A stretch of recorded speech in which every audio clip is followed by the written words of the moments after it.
Hello and welcome to episode 13 of the Blowout Sports Podcast. I'm Ryan Hayes. And I'm Dylan Bracha. And I'm special guest, Sam Baker. Very special guest, Sam Baker, in the house. Yes. Finally joining us for some sports talk here. And we had a great week of football. The 49ers dominated the Eagles and made a statement in the NFC.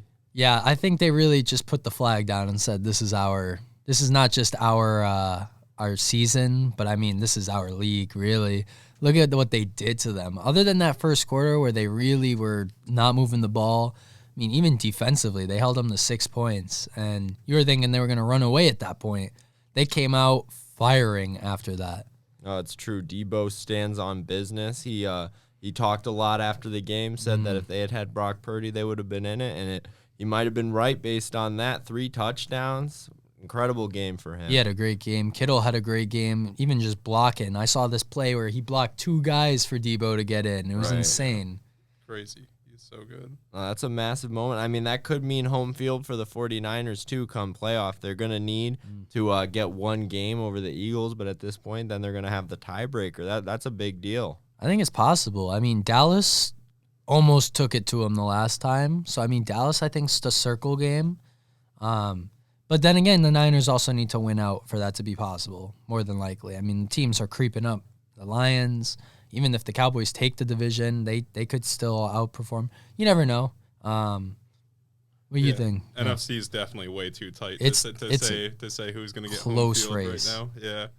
But it definitely could happen. It's anybody. I mean, it's like very top heavy. You know, you got those top 2 teams. I mean, we'll see. It's hard to imagine that the Eagles are going to get beat like that because I imagine those teams are playing again. I don't think anybody has much to say to either of those teams, to be honest. Mm-hmm.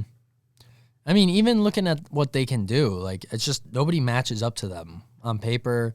Looking at what their rosters are, like, they are 10-2 for a reason. You know, they haven't been great games, but they are there. Right, the Eagles keep winning. One thing I was excited to see, the Eagles were still able to do the tush push on the 49ers, which was interesting. That was your highlight, right? Yeah, that was my big thing I wanted to see. I was like, all right, cool. But Roger Goodell wants to ban the tush push all of a sudden. That's terrible, in my opinion. I don't know. What do you all think about that? I think it's interesting. Like, it's such a small play in a sense. Like, it's only for a couple yards at a time and stuff like that, and it's really like I don't feel like there's been more injuries on that play, and that's the argument that I've seen for it.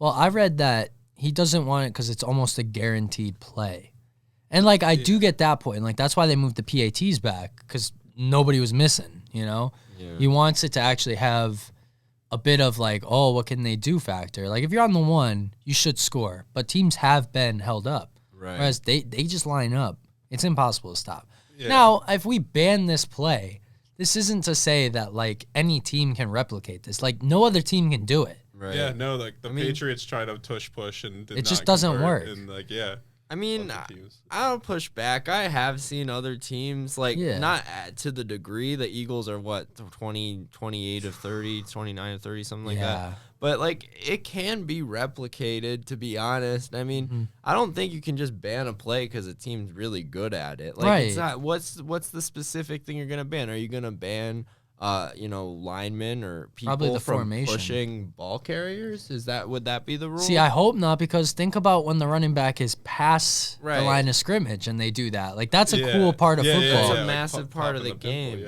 But I don't see how you ban the tush push that's the only because that's what the play is pushing the guy. I don't see how you could possibly ban it. I don't know. We'll see. If Goodell has his way, which he gets a lot. No, he can get his way, but I'm just curious about, what is it, 15-yard penalty if you do a tush push? Like, what will it be? That's it'll probably be illegal formation. Right, yeah. I guess you could ban the formation, and that you're opening up a weird can of worms trying to ban plays, I feel like. It doesn't... Yeah, I don't know. Yeah. I don't know. Especially that type of play. It's like, in senses, it's no different than a QB sneak. If you're looking for 1 yard, I want to know like the conversion percentage of a QB sneak to a tush push. Well, that's really all it is. You just have more blockers behind you to push you up. And it's like some quarterbacks are better at QB sneak. I mean, he's also got strong legs. Like, that's pushing him forward, too. Yeah, squats like 600 pounds. He's incredible. So, Big thing in that game as well. Dre Greenlaw. Massive fight. I mean, with somebody who's not playing football. Yeah, it's the head of security staff or whatever his name is. That was a weird situation. You saw Sirianni apologizing to Shanahan after the game. It's a weird situation. Well, you saw Shanahan after the game saying he put his finger in his face. Why? This guy is not involved with the football game at all. Why is he doing this to a guy who's actively playing? Right. I kind of understand. It puts it in a weird situation because the player, when he's contacting any football player in any situation, it's the automatic ejection. So, it's almost like the Eagles staff guy has immunity there. And right. Yeah, because he did put his hands on Drake Greenlaw, separate the two players, and then that's what. Yeah, and then he's sticking his finger in his face. Like, what are you doing? Right. It was poor like etiquette almost. Like the Eagles guys love it, unsurprisingly. I mean, but they, that's just kind of how they. It's not fair. I don't necessarily expect the Eagles people to be apologizing for it either, but I mean, it's definitely annoying, especially for the 49ers to have, that's stupid. You can't just have someone egg a guy on and then because the Eagles don't lose anything from not having their security guy. Yeah. Weird situation. That was really weird. And I mean, I don't think it was handled poorly. I just think the Eagles security guy had no business being in that situation. So. Right. Yeah, he's a big guy, He's probably not wants to smoke, whatever. But, unfortunate situation. Didn't stop him the next day, though, from, greeting and walking in Shaq Leonard, the Eagles' newest signee. Yeah. Do you think that has anything to do with the fact that they lost to the Niners, so they pursued him a little harder? Could be. I mean, I know that it was down between the Eagles and the Cowboys to get his services, and he's a great player. I mean, it didn't work out schematically with the Colts. Steichen's new system there, but that doesn't take away from the fact he's a great player, end-to-end, great tackler, one of the best in the league for many years. I mean, the Eagles got a steal here.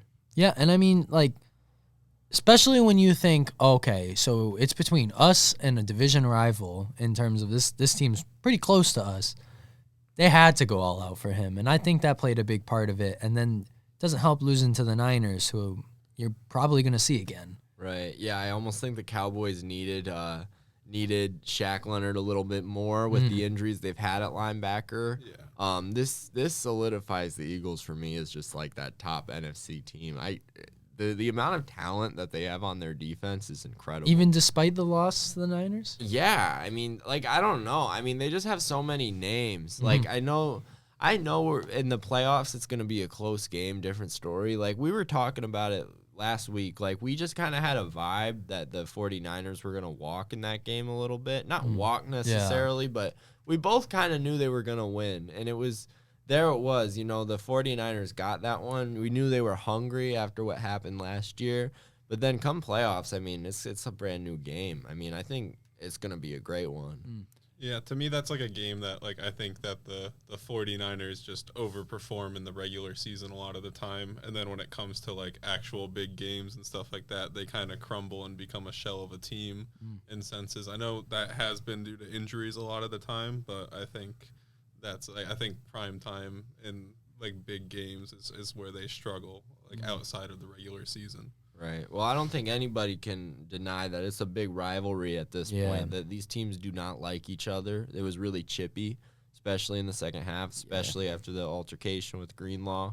I mean, I'm excited to get the popcorn ready. I hope that matchup doesn't get taken away from us, whether that be injuries or, whatever that may be. I want to see that game again. Yeah, I will say it's a big testament to what the Niners can do, though. They did do that in Philly. Right. So with that looming, that the championship game could be in Philly. Right. This at least has to reassure the Niners they can go into Philly and at least do their thing. Right. Terribly unfriendly environment. You saw what happened to those 49ers fans getting pummeled with the snowballs. Dude, it's just Philly fans. That was a little nasty. I felt bad. They were older. It's every sport though. Philly fans are just scumbags. Yeah. No, they show out. They definitely do that. I have love for when you respect your team, you love your team, you want. Come on, do you really need to be assaulting people? No, yeah, I agree because they're with not that. a fan of your team. I'm with you. I thought it was funny that little kid going up, flipping off the that was funny, but the snowballs, they were hard snowballs. Yeah. The guy, the security guy's trying to tell him to stop, and they won't. They just come on. Going. Yeah, no, that I felt bad for those two for sure. Finally, speaking of showing out, though, we finally have some good primetime games. It's been weeks. We've been begging. What are these matchups? And even the one we weren't expecting, we thought we were going to get a dud on Monday night. Jake Browning shows out. Yeah. Bengals beat the Jaguars in overtime. What a game. Yeah. Really, that was really, impressive from Browning, first of all. Impressive from the team to bounce back. Last week was a bitter game. They didn't have anything going. Right. This week, they show up with a game plan, and they executed it. The defense wasn't there as much, but, the Jags' offense is a really good offense. It's hard to slow that down. But for what they did to the Jags' defense, huge credit to the Bengals' offense, because now a lot of people are thinking, what if they go on the fairy tale run? Right. This means everything to the Bengals. I said I had in my notes last week that the Bengals are done. Yeah. I thought that the season was done. I picked up the Jaguars defense in fantasy and thought I was going to walk, But as it turns out, the Bengals are still here. This is huge for Zach Taylor. This is huge for the defense. This is just massive for the entire team. This shows them, hey, we don't need Joe Burrow to win games. We have, we can do it with Jake Browning. Maybe Jake Browning's this, quietly elite rookie quarterback, but he went 32, 37, 354. You can't tell me that's not the scheme a little bit. That's massive. That was really good stat line. The yards are great. That's one thing, but to only miss 5 passes, I didn't see an interception. High volume, no interception, no turnover to my knowledge. Just a great game. That's huge for a guy to step into those shoes. Yeah, Jamar got going. We haven't seen. We were wondering how's Jamar going to do without Burrow. He's still fine. Joe Mixon had a great game. Mixon, yeah, he had the 2 touchdowns. Yeah.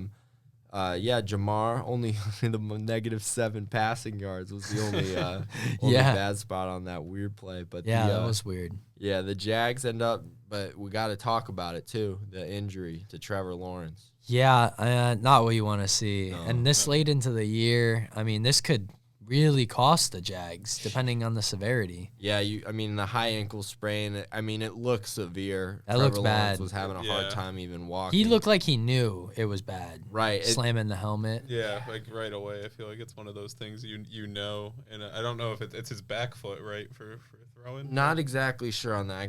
I believe it was, yeah. But, that's tough for Lawrence. That looked incredibly painful. One of the most painful injuries, they say, is a high ankle sprain. Well, the worst part is, so his guy steps on him, and he starts to go down, and then immediately gets the full body weight of 2 guys right on top of him, Right. It's not easy to take that, and his body couldn't. No, and Beathard looked solid in his absence, but, not having Lawrence is, he's an irreplaceable player. Yeah. He's, it was tough to see. Tough game for the Jags in general. I was talking about Jags low-key have a chance at the first seed, and now, they could end up in jeopardy of their divisional. They've had a real roller coaster ride season, honestly. Yeah. They go, it's the highs and the lows. They have the massive five-game winning streak. Yeah. Then they lose to the 49ers. They get smacked by the 49ers. Yeah. And then, they win in division, Titans, Texans, feeling good about yourself. Mm-hmm. Then this one. This hurts. This does hurt. Yeah, it's 34-31 to the Bengals, but it was just a game they probably felt so good. I feel like vibes were really high for them. 8-3, looking to go 9-3, tied for first place in the AFC, and then big reality check for them. That hurts. Yeah, I think if Lawrence was there, I think they kind of would have finished the game. That's where my I think the Jags would have pulled through pretty easily if he wasn't hurt. But that's it's a what if. Yeah, I'm talking for the defense. It's a letdown because the defense doesn't do what you would expect the defense to do, especially and then bam, you case, lose your quarterback. So it's like, wow. I mean, if they went up more earlier, it wouldn't have been a problem if the defense held them to what they would have expected to. And then you're not you wouldn't have never expected in the AFC South, but you have the Colts and the Texans right on your heels. They are right on it. Back, I mean, they're right there. I believe they both have. I know the Texans too. I'm not sure about the Colts. But yeah, they're both 7-5. They're right there. They're right there. But I'm talking. I know the Texans have them on the schedule. Oh, okay. They have the Jags. I don't know if the Colts are. I think they already have those 2 games done. Yeah, let me check it out here. So the Jags got they're all done. They've all had their head-to-head games. Yeah. So the Jags beat the Texans. They beat them both times. Oh, okay. Let me check this here. They did beat them. The recent one. The Jags split with the Colts, so not sure on the tiebreaker there, and they also split with the Texans. Okay. So we're gonna have to see it in terms of tiebreaker. It'll be close. I still think the Jags can do enough to get. Yeah. I mean, whether or not they have Trevor, like I mean, I'm looking at probably 4 weeks minimum, right? Right. This high ankle sprains, I don't mess with those. Right. I mean, it could be less. I mean, it all depends. I mean, it depends. It might be some ligaments torn in there. It depends on the grade of it. I'm not sure if we've gotten that information yet. Another injury news, they also lost Christian Kirk, who I'm hearing might need core surgery, which sounds incredibly painful. It does not sound fun. No. Yeah, so, I mean, that's just a rough game for them. And, I mean, for a television-wise watching this game standpoint, that was a great game to have on Monday night. Oh, absolutely. Yeah, that was the top. Yeah, we've had the tough Monday night games. Yeah. We've had them. I mean, they've been. We called this game a dud going into it. We did call it a dud, but we had this one. We had the excellent Packers-Chiefs game that came down to the wire. Some questionable calls. Let's give him his flowers now before people continue to kind of shit on him. Jordan Love is a quarterback. Yeah, you know what I'm talking about. Game. That's a good defense he's playing too. I mean. He gets the win. He's been steadily picking it back up. From the first couple weeks, he had a really good start. Then he went on a lull. He's bounced back from that lull here and there, looking better. I think his connections are getting more solid with these wide receivers. I told everybody, I said, give this man some more time before you're willing to just cast him off. Right. Yeah, I mean, things got rough. This is a huge game. Right. Things got rough for him after that tough game against the Raiders he had earlier in the year. 3 picks. But now, ever since that game, I mean, you look at it, it's been only four turnovers, 4 picks for him, but it's been all these touchdowns. I mean, he's got 4, 6, 8. He's up 14 touchdowns since that game. So he's been balling out. He had 3 against a very, very good Chiefs defense. This is the best they've looked in years. Yeah. And, I mean, what more can you ask for in prime time in Lambeau? Was it Lambeau or was it in Kansas City? It was in...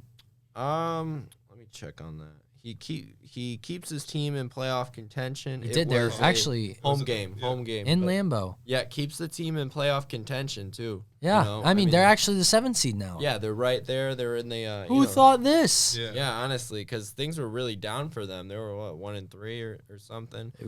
They were having a rough year, but things have turned around for the Packers slightly. Yeah. I don't like to see it, but they're on a 3-game winning streak. That's right. That's what...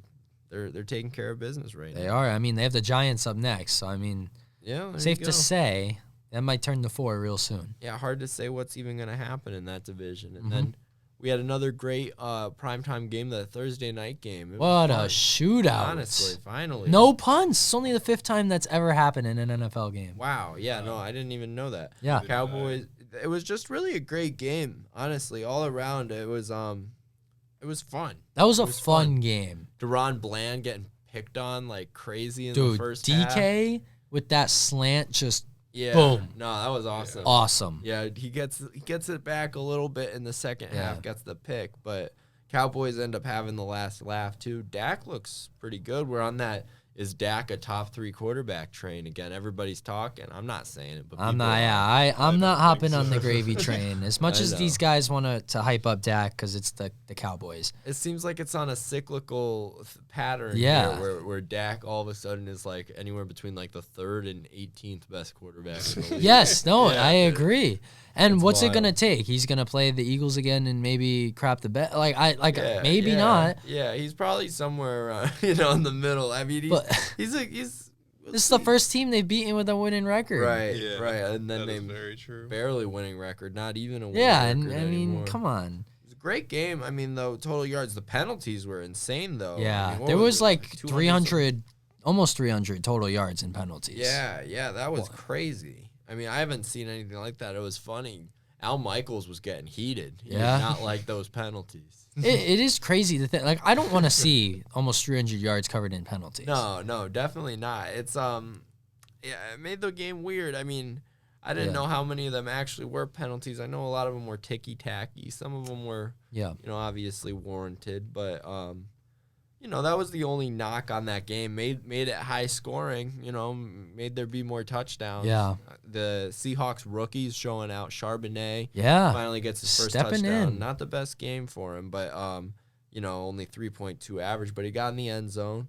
And Jackson Smith and Jigba gets his touchdown called back, but he had that big one-hander. Awesome catch. Put himself on the map, I think, a little He's bit had as a couple of receiver. those really good catches, absolutely. and it reminds me of Pickens early in I was his. just going to say that. I feel like he's getting more catches in his offense, Jackson, but he's going to be a guy, I think, going forward. Oh, he's very talented, good red zone threat. And there was the conversation during the broadcast. I mean, they were saying the Seahawks need to figure out their identity. Are they this 2 tight end team that's going to run the ball with Walker like they've been the first few weeks? Or are they going to be 3 receivers? Because they got 3 good ones. They got DK, JSN, and Tyler Lockett. I like Charbonnet, too, going for it. I don't know. They have some good, skill position players. We'll see.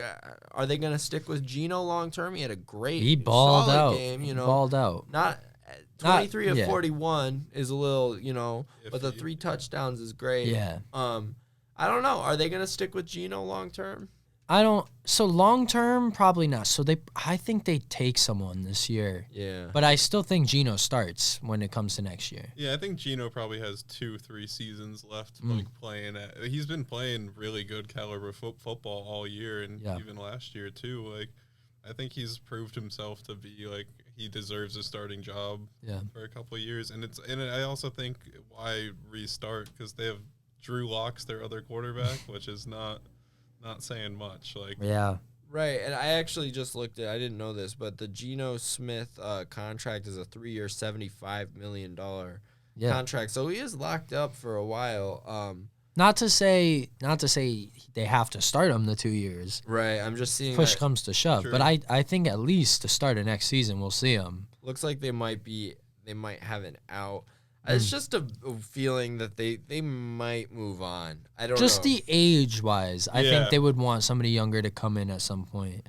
But he also has like a lot of good NFL experience to put on a rookie, if that makes sense. That's exactly he's had it. the highs he's had the highs, he's had the lows. And if they get the right kind of quarterback to go behind him, that scheme is going to be made for him. Like he just gets to watch it all transfold, and then you step in. You know what I mean? Like a semi-scrambler but can still throw the ball deep type guy is what you want to be behind Geno, because you're going to have that same type of output. Exactly. And then it fits like the same like Russell Wilson type quarterback that they've been trying to they would not have to change the scheme at all. I don't think they're going to cut him. They're going to have $17.4 million in dead cap if they do it. They're going to probably my prediction for this would be that they're probably going to try to restructure his contract this offseason to get all his guaranteed money in this season so that they have the opportunity to cut him, give him more money for next year. They almost can't. I mean, a lot of teams are not willing to do $17.4 million in dead cap. Maybe they will. Yeah. Probably not, though. Yeah. So interesting.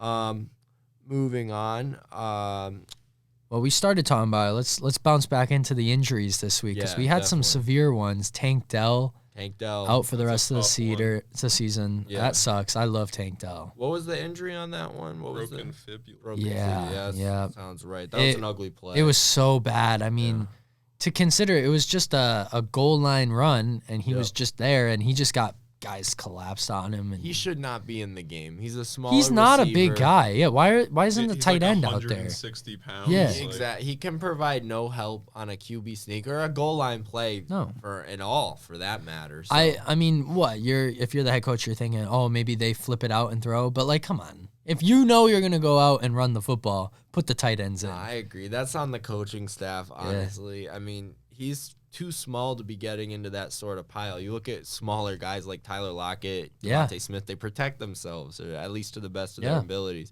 And I mean, that's a hard lesson to learn, but I mean, he's not big enough to be going into those piles. Terrible injury to see. Hate to see it. Other injuries around the league in terms of starting quarterbacks, though. We've seen Joe Burrow he's looking like out for the year. Yeah. Cousins out for the year. Daniel Jones out for the year. Pickett's going to miss a few weeks. Yep. Derek Carr is in concussion protocol now, too. Yeah, right. Might get Jameis. You might even see Taysom Hill. I would like to see. Yeah, you hear the Metrodome booing. I don't know if it's called the Mercedes-Benz. Mercedes-Benz, they booing. They were booing Derek Carr. They want Taysom Hill, the utility player. It was a weird. They were moving the ball well with Taysom Hill, and they were doing stuff right. He's great. It's and then they would take him out. It's ironic it's so funny. And we've also seen Jameis ball out. Everyone wants Jameis. It seems. Like I don't understand why Derek Carr still is starting. Yeah, I mean they get more pop out of it. Like you obviously have your slightly higher turnover risk if you have Jameis, but you're slinging and you're actually. Derek Carr's still throwing picks. Exactly. Let's not say it's a turnover thing. That's the point. Like it's like. You're still getting that offensive production. Yeah, you have a turnover risk, but it's like, you're getting the ball. I just want to point out that one play where he threw it into the Lions who undercut it, and then the corner who got it on his zone blitz. Oh my God! And then it went right through both of their hands. Yeah, and then Olave got it. It was hilarious. It was the most Jameis Winston. But, that's what you get. I mean, you put the ball in those positions, sometimes good things happen. Yeah. We also had Ramondre Stevenson out. He fumbles with an injury early into that game. Also an ankle sprain. Yeah. I thought it was going to be worse. I thought so, too. They're saying 2 weeks. Just shut him down for the year, if we're being honest. Yeah, nothing good coming out of New England right now. No, nothing good. And for better or for worse, you know what I mean? Right. I mean, I haven't seen a game like that in a long time. 6-0. It was bad. It was really bad. And I'm watching Red Zone, and they're trying to just show this game, and you're like, oh, it's going to be a pick or a sack, and there it was, Yeah, I'm surprised. They probably barely made it into the Red Zone once. They made it into the Red Zone one time when Stevenson fumbled. Yeah. It was like the one time the Patriots had momentum all game, and then it was just... I mean, I didn't want to win the games. Yeah. I don't want him to get hurt. I don't want to see any injuries. Yeah, I was kind of confused. Probably a lot of the defensive players on the Patriots were pretty upset with the game and stuff like that. Where it's we're only giving up 6 points and we can't win a game. No, it's pretty counterintuitive to win 3 or games 4 right straight now. Games. It's three straight games under 10 points they've allowed. Yeah. 3 straight games that defense hasn't let up 10 points. That should be 3-0. Yeah, it should be 3-0. I 100% agree. Be mad at the offense or whatever, but also in the realities of what this season is, it's well, they do have every right because the offense sucks. The offense and is going horrible. forward, there should be probably one guy staying next year on offense, and he's not even playing right now. Yeah. Yeah, it can't really be understated how amazing that Patriots defense is playing right now. They're not even full strength. Yeah, they're missing their 2 starters. best players. Right. No Dietrich Wise even yesterday. He's a captain of the defense. And because they that offense is going 3 and out a lot too. It's like that defense is tired, but they're still still able to find a way to. Well, they're also young. They're really so young. I think that helps. They're not. It's not an old defense, but they are very talented. Yeah, that probably wouldn't work with an older defense. No, eventually they'd be people are gonna gassed. start to. Look at the Eagles. We're playing down. I mean, they got some old guys on there. Fletcher Cox ain't playing that much. Yeah, I'm trying to figure out how the Patriots hold the ball for 31 minutes in a game, right, and don't score a point. That's crazy. Yeah. Well, what are they doing? There was the amount of sacks were crazy. And there was a lot of screen. There was a lot of run. Yeah. And the clock's just rolling. Yeah, they weren't playing fast. They were snapping the ball a lot with 10 seconds left on the play clock or less. They were just really from the beginning of the game too. They were just really we're just gonna draw this out, and it really seemed like the game plan offensively was if we're gonna win this game, it's gonna be on a touchdown and a field goal. Right. Yeah. It was there was no plays, no even attempt to. Part of it, I know they don't want to say we're throwing games, but part of it could have been, hey, we are winning this game. Yeah, we don't want this win. Yeah. You know, good luck. They the can't. Panthers keep losing. I know. I still think there's a chance, and I mean the Panthers. They had the lead, and I was like, oh my God, it's happening, and instantly lost it back to the Bucs in that game. I thought the ideal scenario was happening, but the Cardinals and the Cardinals win. Yeah. Let's talk about that. They go through 2 weather delays. They stopped the game twice to rain, and the Cardinals firing on all cylinders. James Conner in his revenge game against Pittsburgh. He kills them. Yeah, James Conner was awesome. He was awesome. Kyler Murray is making a claim that he's playing quarterback next year. Whether you like it or not, draft somebody or not, I'm staying with this contract here. I think it would be a little bit silly to move past Kyler Murray like that. Like he has nobody really around him, and you're gonna put the problem and say he's the problem. Yeah. Well, I wouldn't be surprised because of their draft standing if they would take a quarterback. Yeah. But if I'm them, like, you got to look at somewhere else for him, man. Yeah, no, I mean, I think with the value of draft picks recently, you might as well look at trading that for a top receiver. Maybe. Yeah. If they could get one, I mean, honestly, they probably can keep Kyler at this point. Yeah. The Panthers last year were willing to trade DJ Moore for the first pick. Right. Right now they're in line for number 3. You know, we'll see where they end up. Yeah. Yeah, the Cardinals are in an interesting position because if they keep winning, who knows what the coaching staff is going to want to do. Yeah. I mean, it's John Gannon he's a defensive-minded coach, so... well, when you look at what the team can do, they don't have a lot of star players there. You know, Kyler and James Conner are probably the 2 that come to mind. Right. They probably are going to draft defensively, which helps them not have to just tank, you know? Right. They don't have to be the 1 seed to get the top defender. Right. So in their mind, they're trying to say, hey, who's going to be here next year? You got to show us, or we're not going to have you. And they have the Texans pick as well, and right now that's slotted around 18. Yeah. And that's going to depend on if the Texans make the playoffs and how deep they go. So, you know, they have some things going on for Arizona. It's not all bad. But yeah, I mean, it's a hot race for that number 1. Big letdown game for the Steelers, though. Yeah. We were talking. I was gonna say your key to the game. Right. They had to beat the Cardinals and put a few touchdowns on the board. Pickett gets injured, and it's. I saw that play, and I knew he was hurt. Yeah. There's no way he was getting up from that. Right. I mean, that's brutal. I mean, things were. But I have to say, I mean, it wasn't going well to that point even when Pickett was in, they just couldn't. They had the goal line stand by the Cardinals. They held him out of the end zone, 4th down, on like the 1, you know? They came out of the game, and I thought, oh, they're in good shape. They had those couple big plays to Pickens. They got a field goal on their first drive. I thought they were, going to be good. But I don't know. Doesn't look like it. Now they got that Thursday night game coming in, lowest over-under in a number of years. It's at 30 over-under. I saw 30 when I went on Twitter. That's crazy. I mean, you got the Patriots who, couldn't put up a point on the Chargers defense. Yeah. And to me, that's a lock on the I low-key would say yes. I think that's actually too high. Because who's scoring 30? No. Because the Patriots are going to give you 3. At best, 3 to 7. So here's the Mitch Trubisky's scoring 35. On the defense that's given up 10 points the last 3 weeks. This is another one that I look at it, I'm like, who's scoring? Yeah, ever. Right? I mean, I so could see this one being the 3-0 game. This really could be. Well, I mean, if Mac Jones is in, that's at least one. That's a pick six, right? but that is true. I don't think they're gonna change quarterbacks here.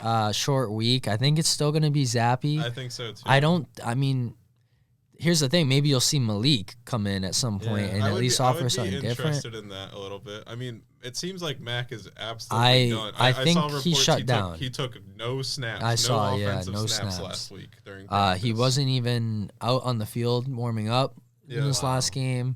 It seems as he's shut down.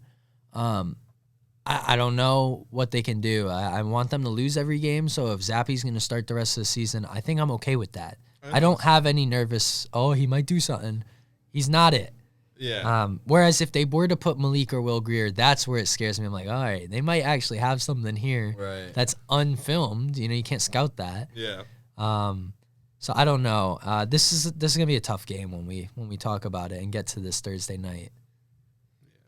Yeah, no, I mean, tough, weird quarterback situation that they have. I mean, who knows if we're gonna see Mac? And then Doubt it. We got an even weirder situation in New York. Zach Wilson, reluctant and not taking the starting position against Aaron Rodgers' advice.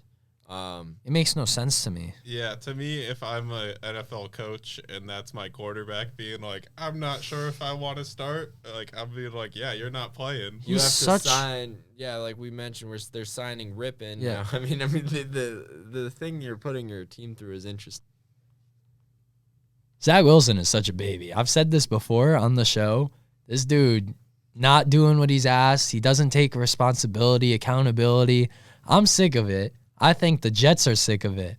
And also, I want to talk about this. Why are they signing this bum? Yeah. No, I mean, we see Joe Flacco turn back the clock. I mean, not the whole game, but I give credit. Ryan was saying, why not? He starts. He looks all right.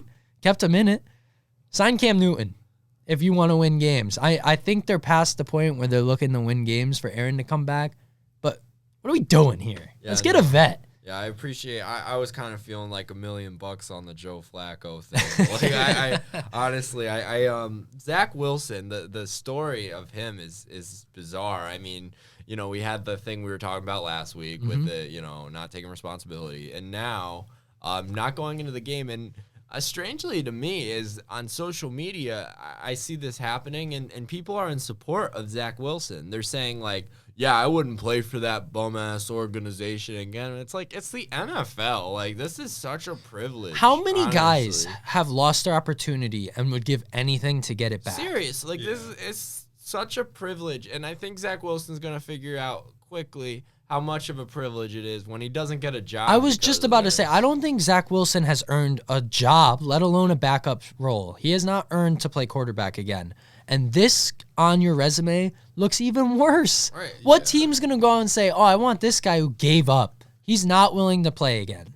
Yeah. And it's like, is he like, if he's doesn't want to play because of like the critics and stuff like that, it's like, as a player, like, why are you even paying attention to that stuff? Like, it's like you should just be focusing on your job of playing football and learning your plays and like learning your offense and stuff like that. Right. And it's not like he doesn't have weapons, or it's not like he doesn't have like I get your line sucks, but guys would love to have Breece Hall and Garrett Wilson on their team. Exactly. I mean, get the ball out quick. Tell coach like, hey, I need to get the ball out quicker. We need some quicker. Let's run quick slants and let's run the comebacks and like, come on. You can be an active participant in that situation. A good quarterback is, and it's just amazing. I mean, NFL coaches are some of the biggest hard asses in the world, and they're not gonna, accept the fact that you didn't play because you didn't think your line was good enough. Like that's crazy. Oh, you're not always gonna have a good line. Yep. I mean, there's always gonna be injury risk. It sounds like you just don't want to be an NFL player. Yeah. It's wild, honestly, because I mean, look at even Colin Kaepernick. That guy's been begging for a job for years, and we got Zach Wilson over here saying he's reluctant to play. That's what goes into it. We have these guys who are saying, give me a chance to play quarterback, and let's see, what you get.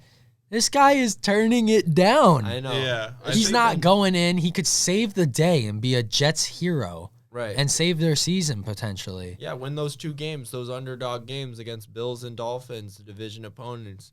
Rodgers comes back in. You could be that guy. You could be that guy, and you could literally earn a paycheck. Anywhere. Even bigger, you could earn people's respect. Yes. Because you know what? Nobody respects Zach Wilson. Not his teammates. Nope. Some of his closest friends probably low-key, deep down, realize that he's kind of a bum. This guy honestly, is a bum. Like, the dude, come on. Every time I'm like, do the opposite thing of what you just did. Yeah. Whenever he does anything. Yeah. Unfortunate. I mean, just an unfortunate pick. He really is in the Ryan Leaf conversation. Yeah, I think it's just what happens when these like superstar quarterback, like going into college and everything like that. He was a superstar quarterback and everything like that, and they just have no adversity, no anything, and it's as soon as anything happens, they're just like, oh shit, I don't even know what to do right now. Yeah, it's been all negative all the time for Zach Wilson. Yeah, I just don't get it. Well, on the flip side, you got C.J. Stroud, who comes in. You know, he's used to winning in college, and he's flipped that Texans organization around. He ends the Broncos streak this week. Yeah, I mean, he's solidifying them to be a top team, at least in the future, but they might have a still stake in the race for the playoffs. He seems to do everything right. It's even the little things. It was that play, Singleton coming in on the late hit, pushes him after the play. He hits him just enough to provoke him to do something. And gets the 15 yards. I mean, smart player, honestly. Everyone's saying he got the bad score on the Wonderlic. He's going to fall in the draft. From what I've seen, he seems to be one of the smartest quarterbacks for a rookie we've seen ever. I love C.J. Stroud. I've said he's the MVP this year. I'll stand on it. I feel like what he's done on that team is not short of impressive. Like, I mean, he's just really, really talented. The other rookies they've got, or I should say second-year guy in Stingley, they balled out. Anderson and Stingley. What a game for them. That play Stingley made where it was cover 3. And he was just on the outside, and he recognized that it was going over the middle, and he said to the safety, I got you. Yeah. And he came over. That was incredible. That was one of the best interceptions I've ever seen. Russ hasn't thrown many picks this year, and for him to get 2 that one wasn't on the one on just Stingley. No, that was second just one. It was literally one of the best. Probably the best defensive play I've seen all year. Dude, Stingley is one of the best corners in the league. I have liked Stingley since the draft.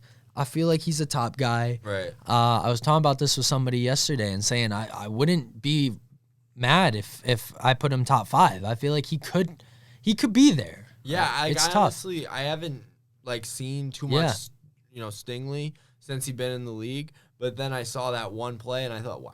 He's underrated. He's very underrated. You go on Madden, he's a 79. Like, he's not a 79 player. Like, I just saw it. I was like, that's the most elite play I've ever seen. Not ever. But, but he's really underrated. It was just like, whoa. He's a great player. Goes up with one hand. I mean, the Texans are there. They're coached right. They have situationally, smart. I mean, D'Amico's the coach. Yeah. He knows, late in the game, how you're going to need to align your players. He knows push them back in the end zone late. It's just a fundamentally sound, well-coached football team. Yeah. And D'Amico Ryans is the difference. And, good for the Texans. Yeah. Well, we talked about injuries, and I kind of want to bring this up. Looking at all these quarterbacks injured, I want to just put the shine on the backups. Should teams now start looking at developing backup quarterbacks for the future? We have 10 backups starting this week? Yeah, I mean, a good backup's important. I mean, the good teams know that. They have a good backup in place. We're seeing it. I mean, I'm looking at, the Colts situation. It doesn't get much better than having a rookie guy who you really like. He looks good. He goes down. That's very unfortunate. But Gardner Minshew has led them into a playoff spot so far. Yeah, I'm kind of confused why, even going into the season, why no team took the risk on Gardner Minshew being their starting quarterback. Like, he is a guy who I feel like has proved himself over and over again to be able to, put you in positions to win. Like, he's not gonna win every game hands down, but he's gonna give you an 8-8 season. I feel like pretty solidly if he has a good team around him. He's shown it so far this year. He's had Taylor for some games. He's had him without him. Yeah. Zach Moss has played well at running back in the 2 spot. Pittman and Pierce. Pierce finally had a great game. He's been slow all year after last season. They've got some tight ends to throw to there. He stepped up big. He's making plays too. He's run in the end zone a couple times. He stepped up in place of air. Fun. They are fun. And I think Shane Steichen's coach of the year too. I think they're a really fun team. They're outperforming basically. They are outperforming. That's not a bad. I feel like I want to argue it and say, maybe I feel like they would still give it to Sirianni, but now that is closer, maybe not. Maybe. Right. I just think he's getting so much, and I feel like they gave it to Dable. They gave it to Dable. Yeah, so they like that coach that's on the run. They gave exactly. That's a good I didn't think of that, considering they're on their backup and still playing so well. Right, yeah. He's getting a lot, and it's the scheme on defense, too. I like how they built that roster. At Ballard, they have just some really athletic players, And, he's putting them in good positions. They're players that have always been athletic, but they haven't played that good. Yeah. I mean, they haven't gotten much out of what they are. And I think that's a credit to the coaching staff. So, yeah, I agree. If they can make the playoffs, Yeah. I mean, they don't have to win a game because, again, that's hard enough as it is on the road. If they can make the playoffs, I think he has a real shot at that. I mean, he has coached the hell out of this season. Yeah, if they make the playoffs, I don't know who else you can. I mean, Sirianni, you can give it to one Sirianni of the top coaches. and Shanahan. They're I mean, they'll be in the running, I imagine. In the running, even McDaniel. Every year they should be because they're great coaches. Harbaugh. But, they like to, change it up a little Yeah. bit. I don't know, this wasn't really on the radar, but there's been some rumors in terms of coaching. Jim Harbaugh coming to the NFL. Where might he go? Eric Bieniemy. Yeah. Coach, it seems like an annual conversation. Every year we've had this conversation. I think everybody has. They're thinking he's taken somewhere. Yeah, I mean, he took the job with the Commanders OC to, try to prove, hey, it's not Mahomes, it's me. It's my offense. I don't know how well that's been going. I see Commanders fans are saying you can take him, you can have him. Wow. So I don't know. I mean, that offense has been – Sam Howell is one of the top quarterbacks in passing yards and touchdowns and everything. Yeah. The O-line's pretty poor. Right. Their defense is really poor. I mean, that makes it hard on the offense. Yeah, and like Terry McLaurin's good, but he's kind of had an off year this year. I mean, he's been running cardio. Yeah. I mean, this last game was brutal for him. 3 targets, no catches. Come on. Terrible. Honestly, he's too talented to be. He's a top guy. He's probably top 15, 20, 10, wherever you want to put him. Right. Depends on your standing on him, but he's a good wide receiver. You got to throw to him. There's a few receivers I feel like are in positions like that where they're just not getting the ball. They're not on good offenses. Garrett Wilson comes to mind. Even Darnell Mooney kind of comes to mind in that conversation of players that, for whatever reason, they're just not getting the ball. Yeah. It's just not working out. Hate to see it. I mean, just a position where you're relying on another guy. Essentially. Yeah, so you want to shift over to some picks? Yeah, I'm ready to make some picks. All right, so I won last week. Of course. Of course. It was a 1-score game. 9-8. Keeping it close. Keeping it close, Ryan, but not close enough. Not close I enough. got it done. I get the redemption this week, like I say every week. Yeah, I think you've ran out of time to win the season. So Yeah, I think I think have the so. season total. I haven't tallied it up yet, but I'm afraid so. I only have to throw some Hail Marys if I want it. Which I mean, there's still. I mean, it's tough when you look at so let's say you picked the Bengals to win this week. Right. Yeah. That's one you would have had to shot in the dark. No We both picked the Jags, right. you know? Of course. So, started off strong with Thursday Night Football.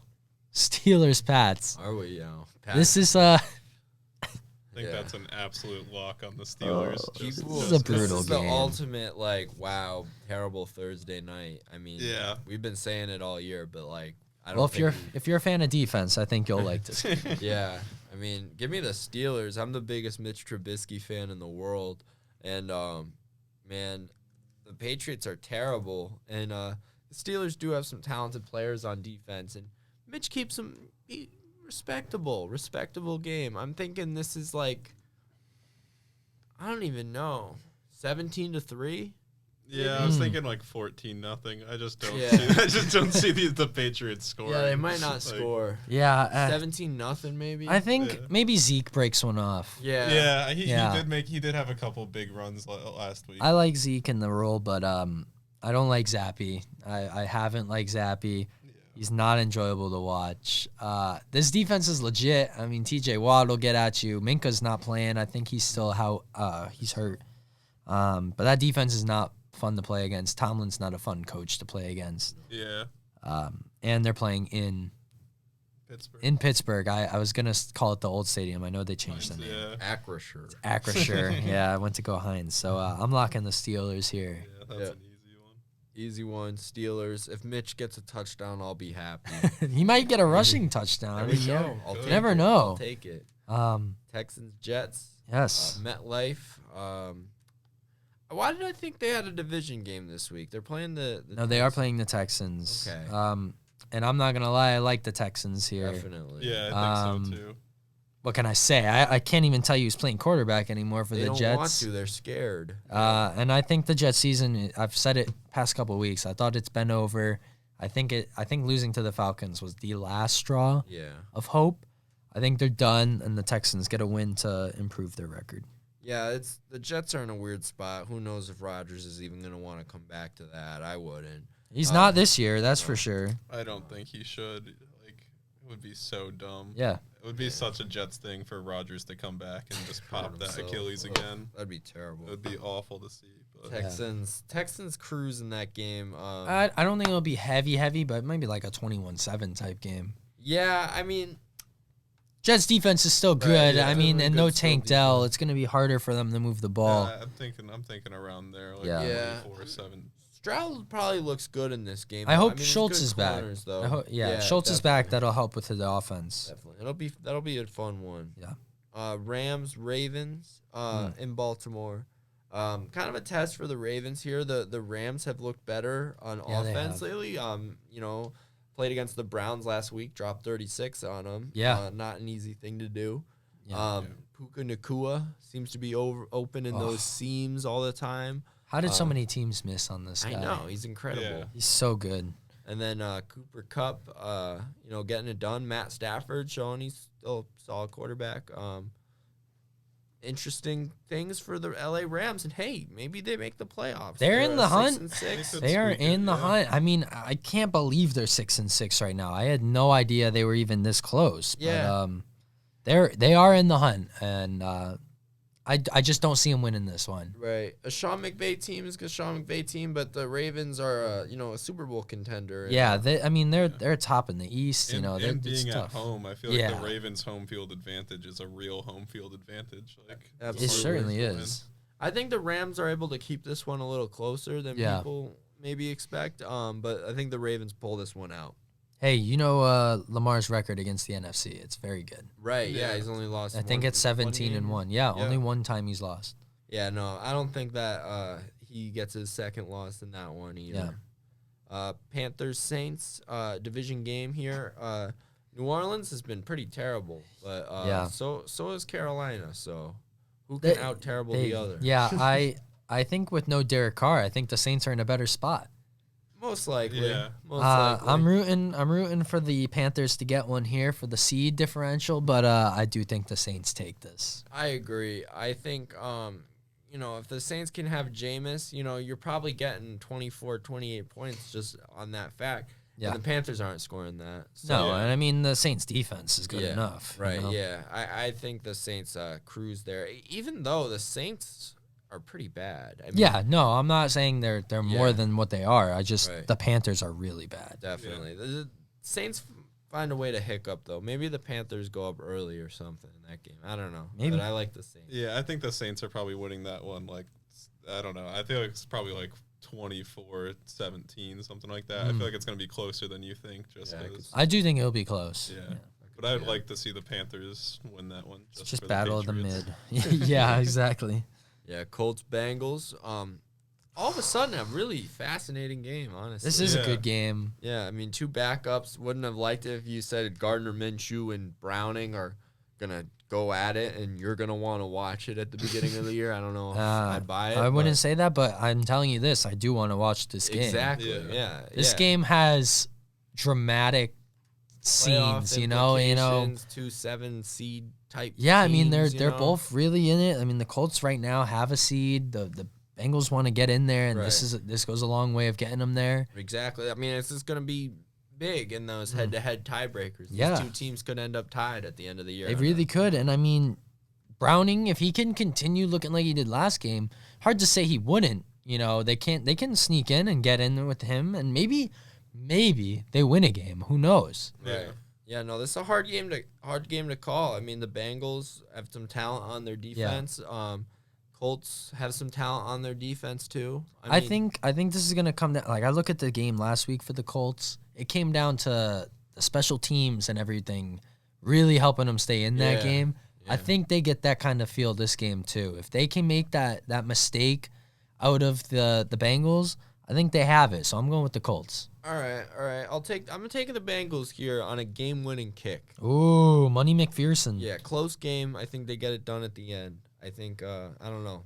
I'll coach them a little bit, but the Colts do have that good special team. Hey, you're picking Steichen to be coach of the year, I know. Mr. Outcoach. Oh, I know. But hey, the Bengals have a good coaching staff too. They do.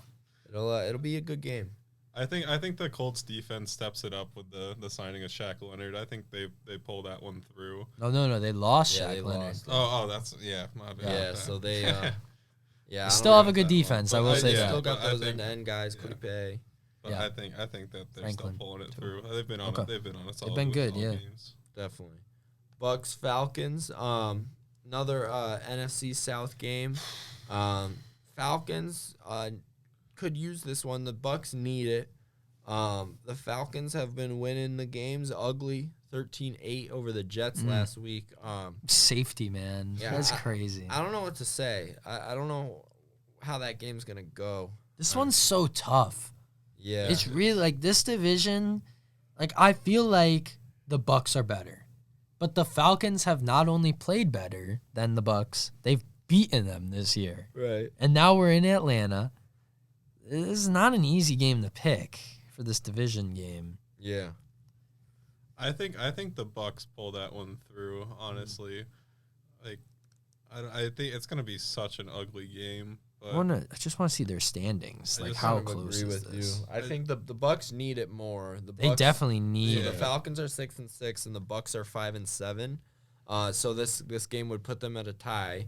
And there could be a 3-way tie, really, going into next week with all three of these teams. I don't know who gets the first seed by then. Right. This division's so mid, it kind of just feels like the Bucks are going to win it. And also, the Falcons won the last matchup, so I think the Bucks get this one. I don't know. I was leaning that way too. Yeah, I'm thinking. Let's see, I don't want to hammer it down yet, though. Man, I kind of like the feel of this being a 3-way tie going into the next week. Give me the Bucks then. I think that's kind of the feel we're gonna have going into this. Yeah, it just seems like that's the way it's going. But it's like I remember was it the NFC East years ago, or was it the a different division where it was just like. All the teams were really bad. I think it was, 2020? It was the NFC East. And they were just, like, all negative. Right, and then Washington ended up coming out with it. And it was like, what? I remember that, Yeah. That's the feel of this division. Yeah. It's competitive with them all being ass. I agree. Heineke was involved in Yes, he was. And I like Heineke. Maybe the Falcons win it then. He's been in this situation before. I don't know. I like the Bucks, though. Okay. Jags, Browns. Both teams had big letdown games last week. Both teams are going to want to get right here. But Beathard and Joe Flacco. I don't want this These game. are the backups that people don't want to see. Yeah. I think the Browns probably pull that through just based on the experience of the quarterback kind of thing. Like, yeah, I don't like Beathard. Yeah. I don't know if he can get the ball to receivers enough to make the passing game. Yeah, probably not. I mean, Beathard's been in the league a while, but the Browns have a really good pass rush, and I don't know if Beathard's seen too much like that in his time in the NFL. So I like the Browns too. I look at who's gonna step up the most, and I've seen Myles Garrett actually carry that entire team to wins. Right. I like the Browns behind Myles Garrett. I agree. Lions, Bears. I'm excited to talk about this one in Soldier Field. Lions and the Bears played a couple weeks ago in Detroit, and the Bears were pretty much the better team throughout the entire game. They kind of choked at the end. It seemed like it was almost on purpose, but like I was kind of cool with it. Honestly, Justin Fields is going to be playing, and I really like the Bears' chances, honestly, in this game. Did the Bears have Tyson Bagent when they were playing the Lions last? No, they had Fields. You're right. They did have Fields. Why did I almost think that? November 19th? No, it was Bagent. Wait, it was Fields. Oh, it was after he came back. I get it. Yeah, Fields is back. Because I remember Fields had a good game. Yeah, Fields had a good game. I just, honestly, I really like the Bears' chances in this game. It's in Soldier Field. They only came off. They're like 3-point underdogs, and I think the books know what they're talking about there. Like, Lions are going to come in expecting a win, but Bears have been really solid, especially defensively. Well, I'm going to take the Lions here because I think they do need to kind of keep some momentum going because they've had a couple drop games that realistically they shouldn't have. I mean, and if they didn't, they're the 1 seed right now. Right. So they do have to keep the foot down. And looking at with that window being open, they're still 1 game back from that 1 seed. Who doesn't want that rest week? I'm taking the Lions. Right. I tend to agree with the Lions on this one. It's going to be a super physical game either way. Just those teams don't like playing each other. But I just feel like the Lions have a little bit more talent, and just I do think them being such a high seed right now, they have to keep winning if they want that. I don't think they're ready, but we'll see. We'll see. Seahawks, 49ers. This will be fun. The Seahawks played the 49ers pretty close last time they played. 49ers ended up winning, but the Seahawks made some plays, made them look a little humanish for a second. Probably not going to matter, though. 49ers are a better team. Seahawks have some talent, but 49ers have been rolling lately. I like them. Yeah, I think the 49ers continue their role. I think that this is just another game for them. I think they kind of handle the Seahawks pretty easily. I'm not picking against the Niners. They showed out last week, and they showed why they're the best team in the league, in my opinion. And I don't think that's stopping anytime soon. So the Niners, I think, roll. They have been rolling. They're probably going to keep rolling. Vikings, Raiders in Las Vegas. Huge game. Justin Jefferson. Finally. He's still questionable. He's back. Yeah, I think it's a safe bet. They had their bye week. I cannot wait to see Justin Jefferson back. Seriously, it's been so long. It's been so long. I think he's been sitting out for 7 weeks, I think, total. It's felt like forever. I think Dobbs is really going to enjoy having Justin Jefferson. Yeah, I think that duo is going to be fun. Best wide receiver in the NFL, most likely. He's my pick. And what a game to come back to. I mean, the Raiders don't have a great secondary. I think he can really show why he's been waiting, taking his time, coming back. I mean, they could have a playoff spot, and you never know. Right. Let's see what they can do. I like the Vikings. I do, too. I like the Vikings. I think 200 yards isn't out of the question for Jefferson. No. Yeah, if he's healthy. I think the Vikings, too. Big game for Dobbs. Big game for Jefferson. Yeah, they need it, too. Yeah, they do. Honestly. Broncos, Chargers. Interesting. I like the Broncos on it. I'm just gonna say the Chargers suck. Yeah. They do suck. They every week find a way to disappoint, even in their wins. They chronically disappointing. They need to get rid of Brandon Staley. This could be the game where he gets fired. Realistically, they need to get I know they're in a playoff hunt, and you don't want to necessarily mess with it, but are they? Yeah, I mean 5-7. Well, I guess you're right. They aren't out, but at the same time, it's not good right now. Yeah, they're gonna need. It's a must-win game. It's a must-win. It is a must-win, and they are home. Not that they have a real big home field advantage. They don't. They don't have fans. I don't like their chances either against the Broncos. I mean, Broncos had their loss, bring them down to earth a little bit, but I think the Broncos kind of get right, and Chargers are kind of a good team to get right against. They have some solid physical players on their D-line, but that's about it. Yeah. I think the Broncos roll.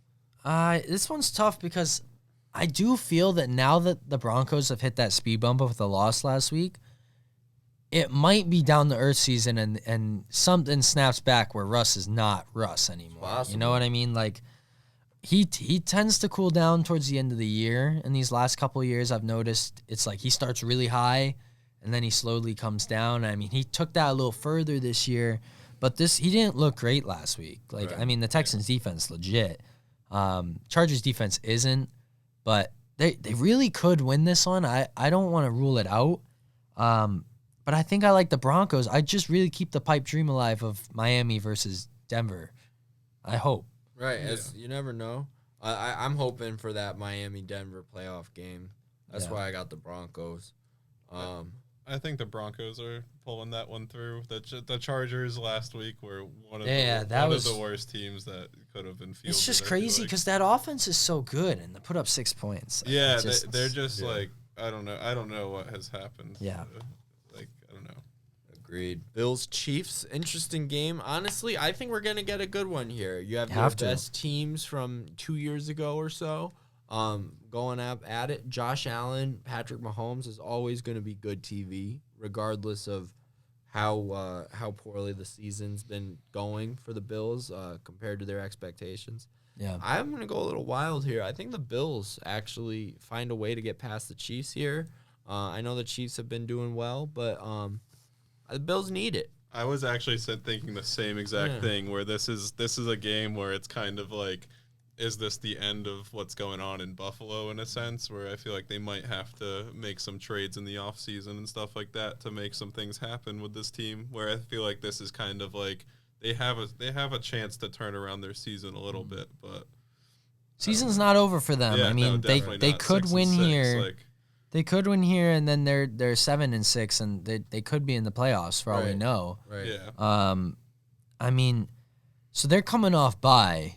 And you're thinking, all right, they're rested and they know what they need to do. Right. Chiefs are coming off a loss. Right. That's where it really gets tough, because with the Chiefs coming off a loss, they aren't playing for the first seed. Like they're gonna try, but that's gonna be really tough to reach. That seed's getting tough. They're playing in Chiefs Kingdom. Right. Yeah. No. Yeah, and I wonder the last time the Chiefs had back-to-back losses, honestly. Yeah, I can't think of it. I mean, Mahomes is pretty money when it comes to December. I mean, he did lose last week, but I think I'm taking the Chiefs here. I'm here for the Bills' downfall. Yeah, no, I hear you. I just think the Bills need it. They do need it. So, and they've been probably... But I don't think they're a playoff team this year. I think they've kind of fallen out of grace. Makes sense. Eagles, Cowboys, Sunday night. Finally getting those two teams to play each other. It's going to be an interesting game. The Eagles are going to be hungry. They came off a tough loss last week. A loss here would really hurt. I mean, they're in Dallas. Yeah. So Dallas now is the home field. I mean, I was ready to just say give it to the Eagles, but I mean, what Dak did last week is impressive. Right. And if they can do it again on a team that, hey, maybe Jalen Hurts wasn't all there last week. Maybe he's a little stunted right now. I really think the Eagles don't have an issue with the Cowboys. I think the Cowboys are like, that's their first win against a team with a winning record last week. Yeah, that's a good point. I just don't think that.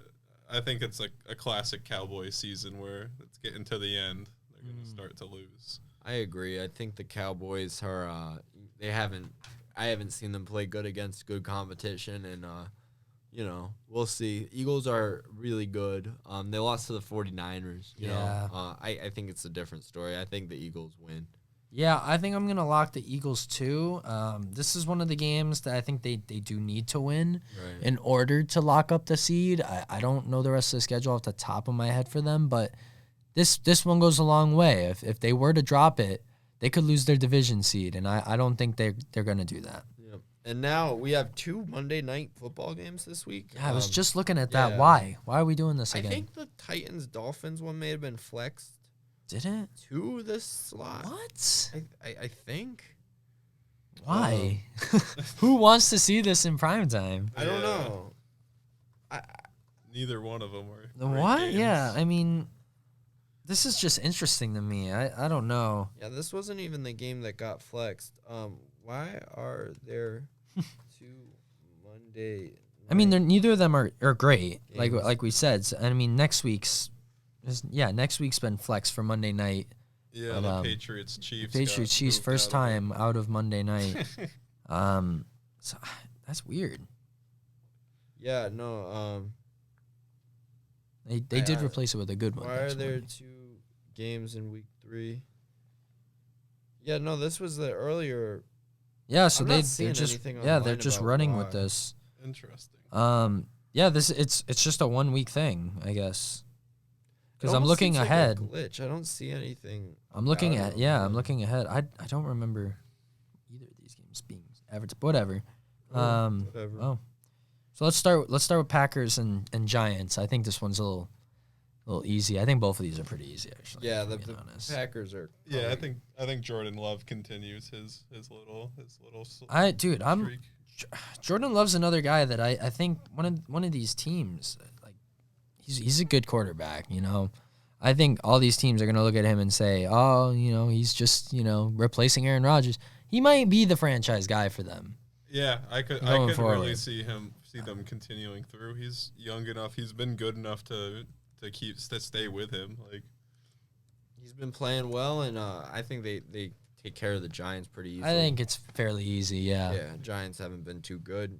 Speaking of easy, Dolphins playing the Titans. I don't think they're going to have too much trouble there.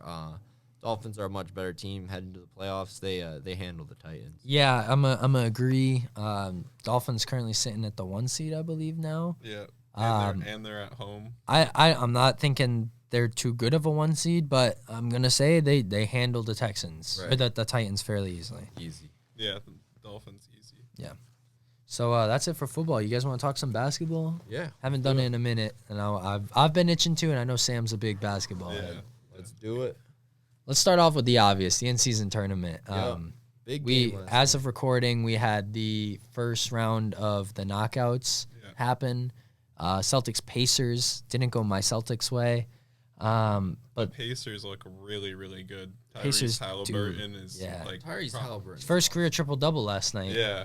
I got to say it. Like, this might be absolutely crazy, and I know people like Nikola Jokic exist. Is Tyrese Halliburton, like, the best player in the NBA? I would put him as, like, right now today, he's probably the best point guard playing right now. I think Jokic is, like, leaps and bounds above being the best player in the NBA actively.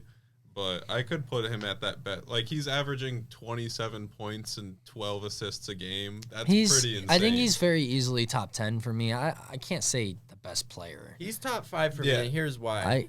I'm not against it. He has the 45% three-point shooter on high volume, and he shoots about 52% from the field, and he's shooting 88% from free throw right now. He's so efficient. He is very efficient. And he also is getting, like, 12 assists a game and, like, 2 turnovers a game.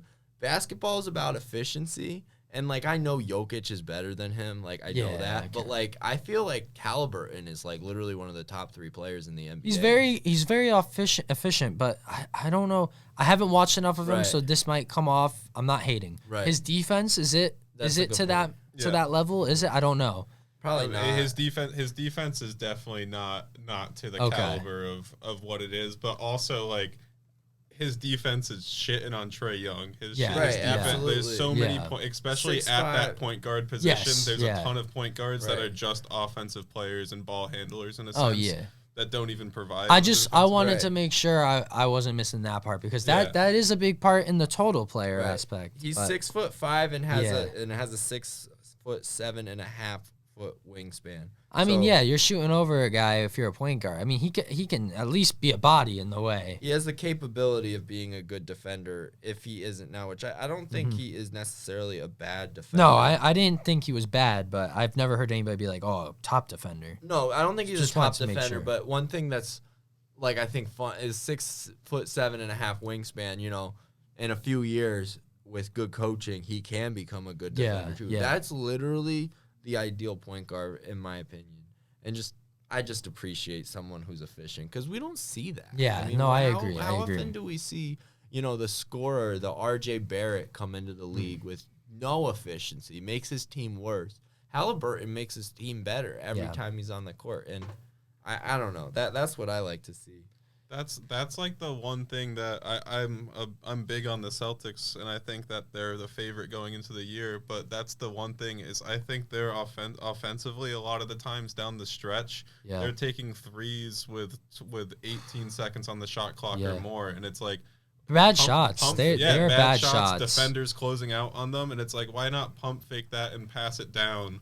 I think back to that buzzer beater Tatum had last year where Marcus Smart faked the 3 and passed it. I was watching that game, and I was convinced Marcus Smart is shooting that 3 and it was going to be a brick. And I was like, oh, my God, this is they're playing that numbers game. That's what the Celtics do. Like, they're literally saying we want to jack as many threes as we can all game because that's how they, you know, figure that gives them the best chance to win. Yeah. And, you know, I always figured one team's going to try that, you know? I mean, it makes sense. The Lakers the other night they only scored from threes and points in the paint. Yeah. Like, it's definitely the way the NBA is going is quick shots. Even college basketball is like that where they want shots with, like, 20 seconds left on the clock. It's true. You'd have to shoot about 80% on mid-range jumpers for it to be a worth it shot compared to how efficient a layup is and how efficient a three-pointer is. So I completely understand what the Celtics are doing. and the numbers can back it up. It's just rough because, I mean, Sam Hauser had a great game yesterday, especially from behind the line, but I feel like they're taking the Celtics aspect. They're taking too much away from Tatum. Tatum's your best player, and I'm watching him in this game splash these mid-range. He hit a great shot over Turner in the end stretch. And they kind of they went away from it. It's like, if Tatum's your best player, know who you are on this team. Drew Holiday, you're not shooting threes in the last 5 minutes. Yeah. Come on. Drew Holiday's defense, like Halliburton was putting Drew Holiday in a blender. That three he had 30. was, yeah. Oh, man. It's a rough game for them. I mean, in the grand scheme, it's a regular season game for them. It doesn't truly This tournament, matter. I mean, everybody wants to win when you're looking at, here's money involved. Yeah, and that's why I think the Pacers are going to be the team that wins the in-season tournament. I saw payroll-wise, they have 10 guys. players making $2 million or less this season. So it's like $500K for those players. They're showing out for that. So I will say, if you're a fan of basketball and your team isn't the best, but like fringe good, you know what I mean? Like the Pacers are good. They have a shot. You were saying this before the show. They have a shot to win it. Yeah, no, I really think that's the team I'm gonna put a bet on for them to win the in season, because I think that's the team that's doable for it. Because the other one that I thought was gonna do really well were the Kings, but the Kings have kind of been a letdown all season in senses, but. Well, I mean, look at it like this: the Kings were there. They did lose to the Pelicans. I'd say those were kind of both underdog teams, Pacers and Pelicans.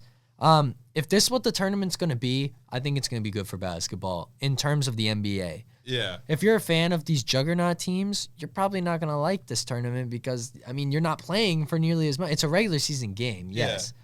But I feel like these teams are going to be hungrier for this.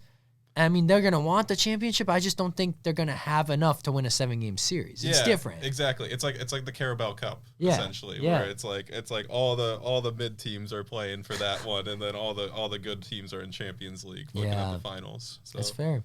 I do think we're going to see a lot more underdog teams kind of competing for this. I think so too. I mean, the Nuggets weren't even in it in the West. Yeah. No. It's different. This is a different feel. I mean, any team can be better or worse in different points. Celtics had no Porzingis. I mean, that could be a completely different matchup in 3 months when they play them. You know what I mean?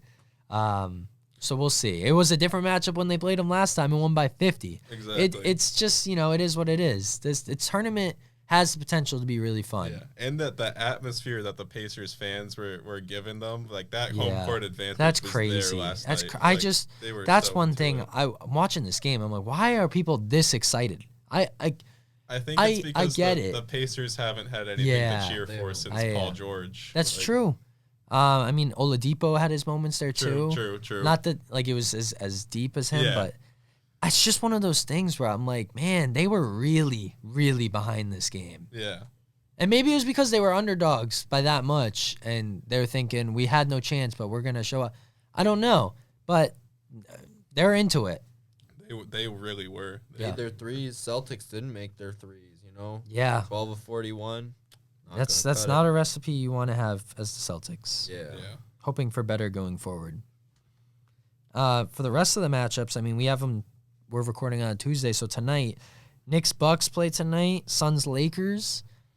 I feel like the Knicks compared to the Bucks are like I feel like that's gonna be a blowout game. Yes, it looks like that, but maybe the Knicks want money more. Yeah, no, I don't know. Very true. It seems easy to say, "Oh, give me the Bucks" because they're the better team, but the Celtics were the better team, and the Pacers beat them by 10. No, it's very true, but. Yeah, no, I agree. And I mean, looking at like the Suns-Lakers, I think the Suns win, but I mean, I don't know. I'm actually thinking the Lakers are gonna win that one in senses over the Suns. Just I'm not sold that the Suns can play together as a unit in a sense, and like the Lakers have been like this. To me, this is also a tournament that's kind of set up for the Lakers, and early in the season, to be like the something first season MVP and stuff like that. Oh man. So I think that it's gonna be, I don't know. I feel like the Lakers have that one. It's a good point. It was like said in like the negotiations that LeBron James would be the first in-season champion. LeBron signed off on him himself. He's like, as long as I'm the making champion. Sure. Yeah, I'm in. I'm in. So let's talk about the Timberwolves real quick, and then I want to talk about the Magic. Timberwolves are now first in the league, I think, record-wise. I do believe so. After the Celtics loss. Who saw this coming? What an impressive start. Ant Edwards? Not me, especially after how bad they were last year. Everybody was so down on them, but they're making it work, honestly. Anthony Edwards is a football player in there playing basketball, athletic as hell, strong as hell. Awesome point guard, honestly, a fun player, and they're a fun team. In my opinion, he's probably my number 2 point guard. I'd put to Halliburton right now. Like I feel like those two guys are both like insane. Like they're completely different players. Yeah. You got a slasher in Edwards, a 3-point shooter in Halliburton, but either one of those guys is who I would want to build a team around right now at point. Absolutely. I mean, even Gobert and Cat are working well together, and people didn't think that was going to happen last year. Yeah, even like I feel like even like beginning of the season, first couple weeks, like all of Twitter was talking about like what's going on with Karl Anthony Towns, like stuff like that. And I still think that there's room for the Timberwolves to move past him and move him along. I think he's a really good trade asset once you can kind of show how to use him a little bit more, because I think he just jams up the lane a little bit. I think he's a little too big for his too big of a player for his role playing the 4. Yeah. Yeah, you give the defense or the opposition the opportunity to kind of play that in multiple different ways that can give them mismatches. You can, add a slashing 4, and that can get by Towns really easily. You're dealing with Gobert in the lane. There's a lot of different ways you can attack that. I mean, it makes it almost easier. I feel like small ball makes it harder for the opposition, but going big makes it almost easier. Maybe. But, because neither of them are backing it, or Gobert is, but Towns isn't really backing people down. He might do a post fade type, but you just need an athletic defender on him, like a wing. So I don't know. But it's been working. They've been winning. Yeah. So, I mean, probably not going to move on from it as long as they're winning. Yeah, and I think that's why I do think it's why it works is Gobert is only going to score from the paint, and it's like an anomaly. He scores a mid-range or anything like that, and it's like, and he's not really like offensively like Rudy Gobert is not an offensive player. He's clearly on teams for his defense and stuff like that. Cat can play offense though. But exactly. Yeah, so it doesn't give that clash of two power bigs trying to play together. Oh, yeah. You don't need to worry about Gobert wanting to shoot. I mean, I would never play up for him. Gobert's shooting. I'm already celebrating that they're going the other way. Because then you risk him getting fouled and him having to shoot free throws. You don't want that. No. Well, speaking of a good team, how about the Magic? They've had a really good season so far, too. They have a lot of young players. Yeah. Like I feel like this is like the prime example of what happens if you just take keep time waiting, to draft right. Yeah, and drafting right. Like they've done a really good job building a core of young players that can all play together. Yeah, I mean this is what you want to do when you're struggling. I mean, you take your time, you get the right guys you want, and you have to make sure that they're going to work together. I mean, you get the Wagners, that's where you just really all started. And Paolo has been phenomenal after last season. He's picked it up. He looks even better this year, I think. And then I think Isaac was a great pickup that they had. Yeah, and he's playing well. Looked really good coming off injury too. So I mean, it's just the little things that they've built on, and it's leading to a winning formula right now. They've got the right vets too. Gary Harris, Joe Ingles are two just solid vets. Mm-hmm. Yeah, honestly, good shooters. And being vets at 29 is exactly pretty crazy. Exactly. Yeah. So I mean, it's just a cool state. I mean, look at what OKC's doing. That's really, I think, where this all starts. They own draft capital for years and years to come, and they're good right now with young talent. I really wonder what they do with all those draft picks, because it's pretty. Looking at that team, it's almost like a waste to just keep picking players in a sense. I mean, they can't pick 30 picks down the line. I feel like they gotta trade those for something, but also again, you're like, for what though? What do they need? Like, they're solid. Them a couple years. I kind of almost feel like they have the same problem as they did with like KD. Yeah, like they're all too young. Like, you know what I mean? It's gonna be. Well, I mean, I don't think they go that route and trade them all again. Yeah, but when you look at it, it's just like the draft picks are going to go nowhere. And what talent can they bring in to make it work? I don't know. But they've got a really good baseline right now. Yeah, because it's clear, in my mind, it's clear you keep Shy. It's clear you keep Chet. And then past that, I feel like you can kind of... I mean, before the whole allegations, I would say Giddey. He's a great player, and it seems he's going past all this. What I've heard is he's in the clear. Yeah, I've seen that. He's a good ball player. I mean, if nothing else outside the court matters, I mean, if that is true, that's it. Yeah. Keep him around. I like watching him play. He's a really good player. He's really good on the court. He definitely makes things happen. But I don't know. I also feel like at this point in time, it seems like nothing's going to come from those allegations. Right, and they didn't say they were going to push anything. They didn't make no comments.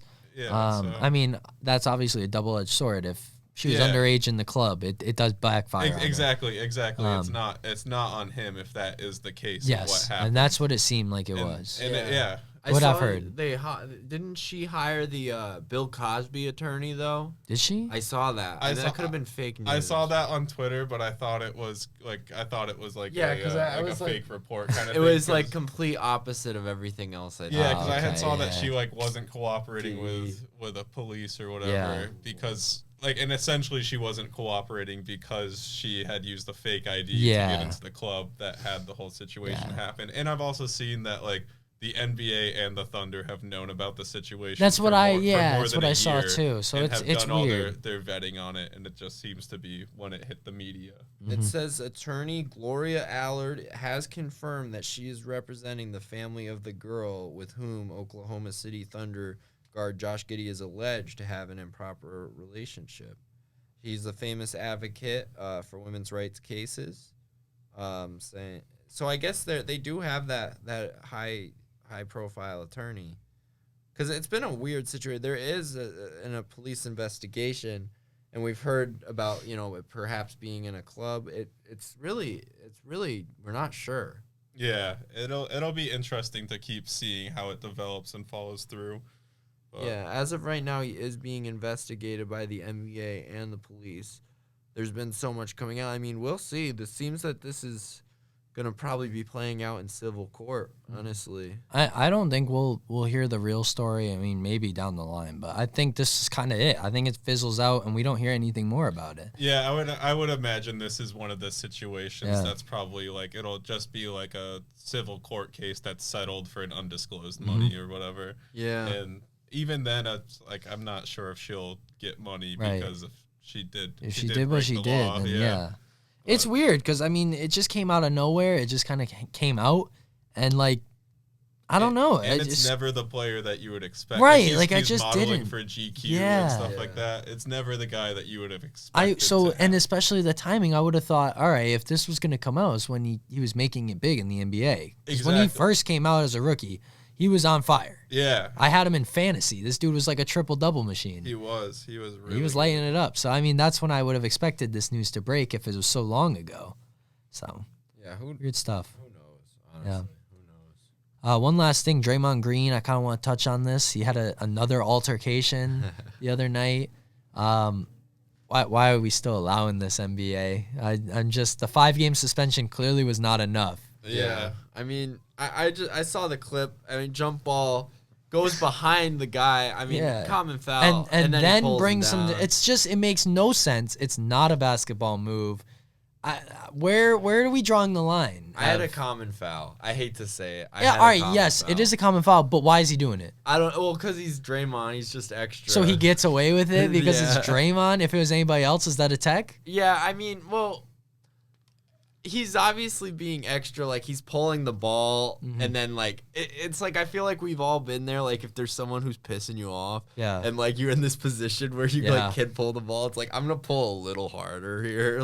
But he wasn't really in a position to get it. You know what I mean? I'm 100%. Well, he wasn't. He bear hugged. He bear hugged. It's definitely a foul. That's a foul. It's definitely. I think the pull down would warrant a tech. You could have called a tech. I think the tech goes. Absolutely. And I feel like if we were saying this was Dylan Brooks, I think people would be saying a little bit more about it. I don't know. Yeah. Yeah. I mean, I think I would like to see that being a technical foul over like you dunking and staring someone down. And that being a I don't like foul. that. Like, or just the small to me, words. That's where the technical foul rule comes in. Or even like the other night with LeBron and Akuma or whatever the Rockets Ime? coach. Yes, Ime. They got thrown out. Like even that for what? situation, Talking to each other? Like I don't understand. It's like they're arguing and like so what? Ema called him a bitch. It's like they're professional athletes. It's like there's way worse being said. Like, I mean, I'm all for trash talk. You know what I mean? Like that's part of the game. As long as it doesn't get taken to the level where you're fighting. Exactly. I think it makes healthy competition. Like everybody does it when you're on a pickup court. Right. Yeah. What are we doing here? And Ime's not going to back down from LeBron. I mean, this guy, he's coaching the Rockets fairly well. He's a good coach overall.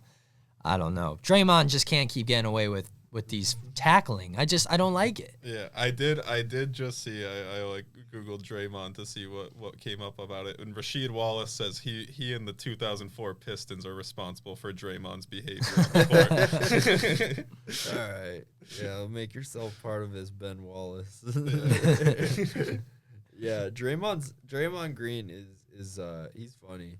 Yeah. He's definitely a menace to society. That's yeah, for sure. Absolutely. Hall of Fame menace, as Flight Reacts way, would say. in the worst way too. Yeah. I don't know. Draymond's crazy. I kind of wonder if like I don't know. It's a little bit late past it for the NBA to do anything, but no, I don't think it warrants a suspension. The NBA fines him or something like that, just because it's after the suspension. If it wasn't just after a suspension, I don't see the NBA doing anything. But just because it's right after this fight, that's why it makes me wonder. I could see them giving him a. That's why you should have had more than 5 like games though in the first place. Yeah, or maybe even just like a 1 game additional or something like that. But I don't know. Just because it's so, that's why I have a problem with it. If it was any other time, like it's attack and it's you so move repetitive. On. It's just what are we doing over and over again with this? And this isn't just new. This has been years of, instances with Draymond Green. So. All right, that's going to do it for episode 13. Thank you for joining us. I've been Ryan Haynes. I'm Dylan Bracha. And I'm Sam Baker. Thank you for joining us. We will see you next time. Peace.